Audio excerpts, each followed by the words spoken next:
Controlled it for 88 years. Salahuddin is a military man.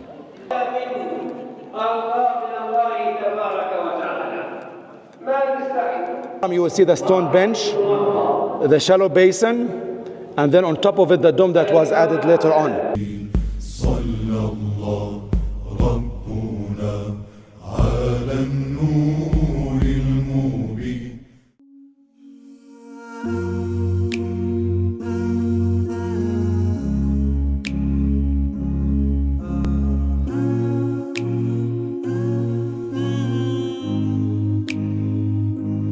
I will not fall, but I'm forgotten. I'm standing tall. I feel abandoned, stand elevated, blessed by the prophets, led by the greatest, and peace it was promised. Can you hear my cry? Can you feel my hurt? One day the sun will rise over this land of love. Ya Aqsa, حبك في قلبي سامحني يا أقصى عيناك تبكي فإني هنا أدعو إلهي احميها يا رب فهي في قلبي.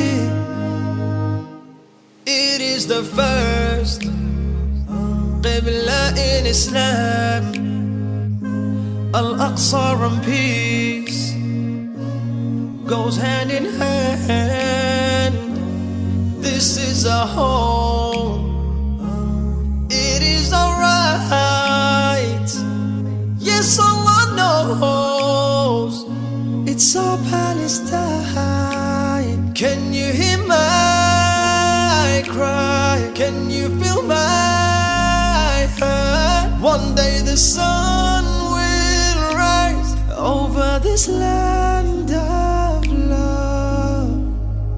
Ya Aqsa, حبك في قلبي سامحني يا أقصى عيناك تبكي فإني هنا أدعو إلهي احميها يا رب فهي في قلبي.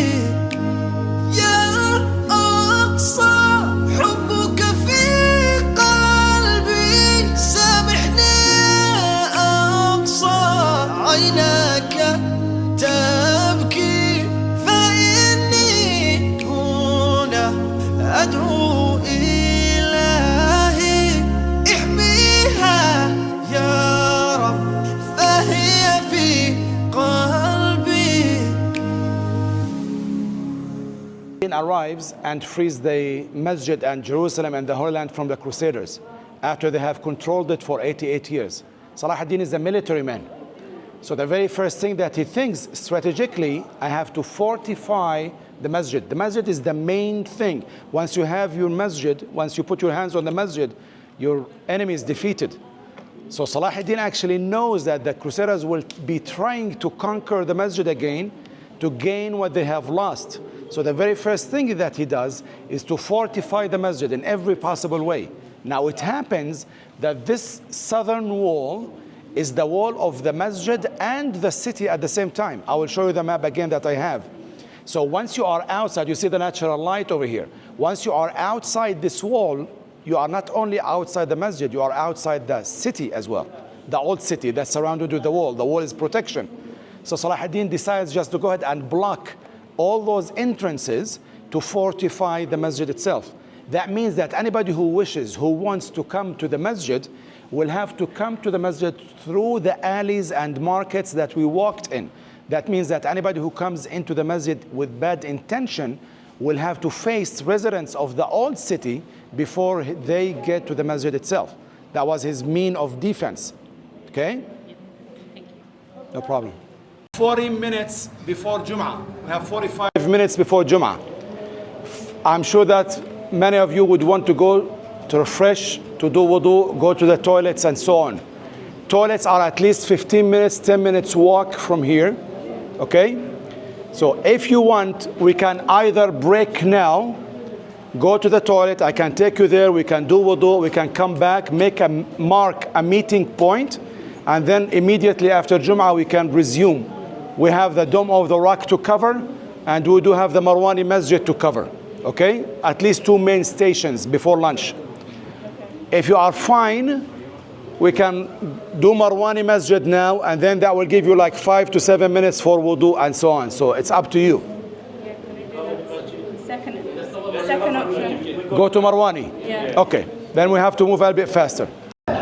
فيكرمونك ويهدون إليك ويحك مرائيا. We will be heading towards Masjid Marwani, which is right behind me. Unlike what we have done over here, you take your shoes off, you keep your shoes because you're going to enter from one entrance and you're going to exit from another exit, which is going to be anyways closer to the toilets afterwards, okay?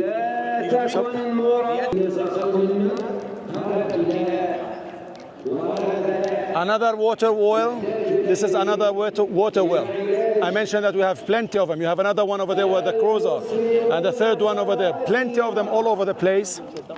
You said that was the main. That's the main Qibla. That's the first Qibla for Muslims. And still today's Qibla for Jewish. Open courtyard to my right over here. This is actually the roof of the underground masjid that we are about to go to in a minute, okay? You will see it on Saturday tomorrow, where we'll be standing on top of Mount of Olives, where you can see the arches on top. Okay, this is the roof of Marwani Masjid, which is the most recent part of the Masjid Al-Aqsa Mubarak. Yes? When Rasulullah came, Yes. it was built here. Nothing was here. When he came, nothing was here. Sallallahu alayhi wa sallam. It was a hill. Is that where the archery Sorry? Is that where the archery from? Yeah. يذهب بحلاوة العبادة ولذلك قالوا من الشقاء السلام عليكم. مفتوحات البوابات هناك. ومن السعادة قصر الأمل. أيها الأحباب، 5 من علامات الشقاء. اليوم قرأنا في سورة هود في صلاة الفجر. الناس اعتادوا علينا نقرأ سورتين، السجدة وسورة الإنسان، وهكذا كان يفعل نبينا عليه الصلاة والسلام. صلى الله عليه وسلم. ولكن قال أهل العلم مانع الإيمان. Again, you will see we will be going south and then east. And again, the distance between us and the ceiling will be expanding because we will be descending. You can already feel that we are going downhill. Again, because of the very unleveled ground where the masjid was built. This is another underground basement part in preparation for the main building, which was built on top with the Masjid Qibli that we have just visited minutes ago. وصاحبته وبنيه وفي القرآن ثم قست قلوبهم السلام عليكم. ولما قوما فقال والقاسية قلوبهم القسوة في القلب وعكس القلب اللين. السلام عليكم. كيف حالك؟ شو أخبارك؟ Take off your shoes, but take your shoes with you. Take off your shoes, but take your shoes with you. Take your shoes with you.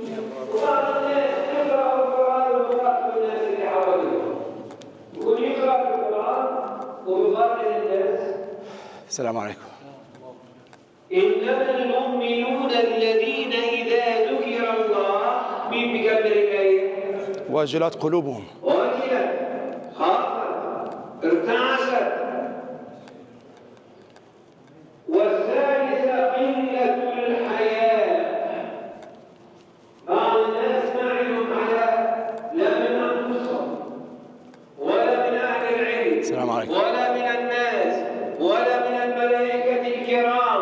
ولا من ألقى من الله تبارك وتعالى ما تستحي وفي الحديث إذا لم تستحي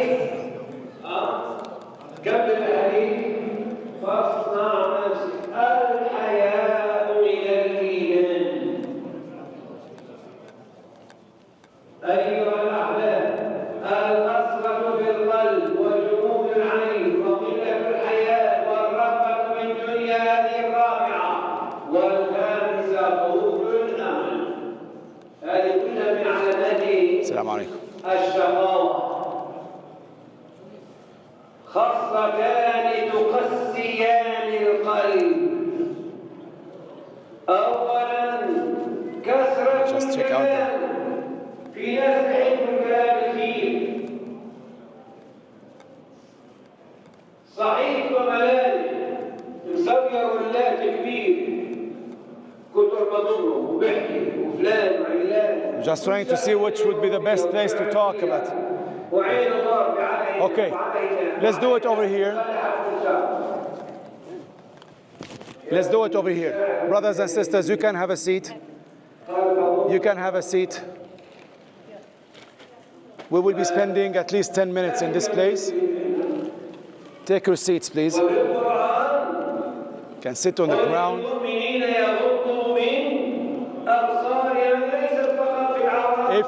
If you find it difficult to sit on the floor, we have some chairs around. We can grab one for you. If you are just as good, then we can just do it while we are standing. This part, you can hear me, right? Okay. This part of the masjid is called Al-Masjid el-Marwani, Al-Marwani Mosque. Al-Marwani Mosque. This is actually the most recent part of Al-Masjid Al-Aqsa al-Mubarak. It's not that it was built recently, but it was opened for worship recently. Recently means in the late 1990s, about 30 years ago, 5 years ago, the masjid was opened for Muslims to pray in. What was it before then? Actually, it was neglected. الله يجزيك الخير. في صوت برضه هناك ولا لا؟ في سماعات ولا؟ في سماعات. Before the masjid was opened as a masjid, actually it was closed for generations and centuries. I never knew about this place growing up in Jerusalem. Neither did my father, nor my grandfather, nor my great-grandfather. The whole place was shut down since the time of Salahuddin. That means for 800 years, this place was shut down because Salahuddin again wanted to fortify the masjid. Salahuddin thinks strategy and defense. We have huge places above ground for Muslims to pray. We do not need this underground place that will just have guards at all times. We always have to keep an eye open for this place. So why bother? Just go ahead and close it. So those giant gates right behind you, they existed then before Salahuddin, but Salahuddin ordered, what Salahuddin did, he just ordered for them to be filled with rubble and big boulders and stones and just block it, okay? This place initially, during the Crusaders era, was used as the stables for the Templars unit. Remember that time they did not have no hammers and no tanks and no jeeps, so horses was their main of transportation. So the horses actually were kept in this area over here. But the reason why we know that, if you look at most of the corners, you will find that they do have holes in them, like this one over here. The horses were tied in this area over here. Yeah, you will see them actually almost on every pillar. Some of them are very low, like this one over here. You can have another one over here. Some of them were a little bit higher. The horse will be tied over here, but the horse will keep pulling until he breaks this piece over here. Okay, but this is where the horses used to be tied. Salahuddin sees no use of it, so he orders it to be blocked. Remember the definition of Al-Masjid Al-Aqsa Al-Mubarak, that the whole compound is supposed to be Masjid Al-Aqsa Al-Mubarak. If you guys, the older generation, if you remember the Oslo Accords, when the Palestinians started negotiating with the Israelis of who gets what. So the Israelis were negotiating, give us part of the masjid and we'll give you something in return. Like we will give you an international seaport, we will give you an international airport, we will give you a currency of your own and so on. Give us something in return which will be part of the masjid. So of course the Muslims did not agree on that because the masjid does not belong to Yasser Arafat, the representative of the Palestinian leadership at that time. Masjid belongs to you, to her, and to every Muslim all over the world. So of course he said that I cannot do that for you, it's not mine to give away. Therefore of course they saw that that man needs to go and he did. So eventually they finished him. But that was actually the thing that brought to the Muslims' attention that the masjid is on the table of negotiation, which is something that's very, very dangerous. And if Yasser Arafat managed to push the Israelis away from the masjid, God knows what's going to happen with his successor. You don't know what's going to happen in 10 years, 20 years. Therefore, they decided to go ahead and start renovating this part and to turn it into the masjid. Of course, the Israelis did not have any idea about what was happening. The Waqf organization, of course, knows about the place because they have to come down and do renovations in the wall. So they did apply for a permission to come underground and to renovate the eastern wall, which was coming apart. That's why you can see the metal steel bars over here. They wanted to fortify the wall and to connect it to the pillars because it was falling apart. So once they came underground, they said this is our opportunity. So they called out for recruits, anybody who has any type of skill. Even if you do not have any type of skill, come out and help. We need to clean this place, we need to fix this place and make it a masjid. So alhamdulillah, we did have an army of volunteers. They came in, some people were cleaning, some people were fixing the light, electricity system, some people were fixing the floors, some people were getting ready to put the carpets and so on. In an extremely short period of time, this place was opened. It accommodates 5,000 people. 5,000 people come in and pray. During hot summer days like today, this place is paradise. You can come in and pray in here. During very cold, and it gets to sub-0 degrees during winter time. It's a very beautiful place to come in and pray. Mainly during Ramadan, during i'tikaf. I do know personally people who come every single year from Ramadan to Ramadan, and they even mark their places, like this is my place, and every year they come and they pray, alhamdulillah, in the same place. I have people that I know from South Africa, from the UK, they come annually, and this is the place of i'tikaf. For the last 10 days of Ramadan, this is where they will be staying during the i'tikaf. Questions? We will climb up the stone staircase right in front of you over there. Remember what we talked about, crusaders coming and taking over. Now I did mention that crusaders were religious fighters at the same time, right? So they knew that Maryam alayhi salam used to be in the compound, what's so-called temple during their time. And they know that she was on the eastern side of the temple. Therefore, they did build a room for her. And from that time on, it's called Mihrab Maryam. It's called Mihrab Maryam. We have a verse in the Holy Quran that refers to it. كُلَّمَا دَخَلَ عَلَيْهَا زَكَرِيَّا الْمِحْرَابَ وَجَعَلَ عِنْدَهَا رِزْقًا. Like whenever Zakaria alayhi salam used to come and visit and check out on Maryam, he would find different things that were abnormal to be seen during that time. And she would say that Allah subhanahu wa ta'ala brought these and sent those things to me. And then of course they did build that chamber for her.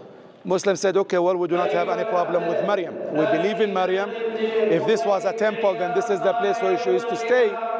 We have no problem to destroy that place or keep it. We will definitely keep it. Until today, it's called Mihrab Maryam. They even added a dome on top of it just to keep and preserve the place. Okay? So we'll go up those staircases. It will be a critical angle that you have to stand in line and look at it. so you can see it. يا أيها المصلي انظر عند من تبصر Have to stand in this direction. No, you are facing this direction, but you are standing in this way. Okay. That means that you have to stand like this. You need to stand in line in this direction. I will be pointing out with my laser pointer. You can see, you will see like a stone bench on the floor. Inside it, there will be like a very shallow basin. Okay, on top of it, there is like a dome that was added in later on. Stand in this line, right behind the brother over here. At the bottom, you will see the stone bench. The shallow basin, and then on top of it, the dome that was added later on. This is called or known as Mihrab Maryam. This is a Crusader thing. Muslims adopted and kept. Okay, there is no proof that Maryam used to be in here. It could be. It fits the description, but nobody witnessed that, so we cannot really say that this is the place. Okay? Those who are done, please leave this wave to my left over here.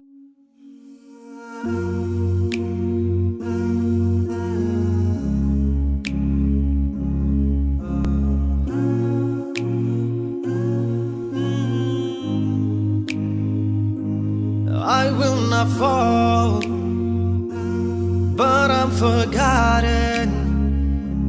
I'm standing tall, I feel abandoned.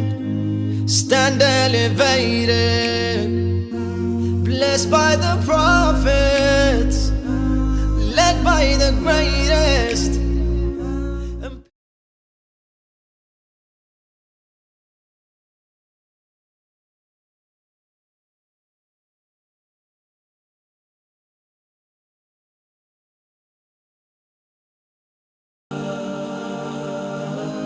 लाखों सलाम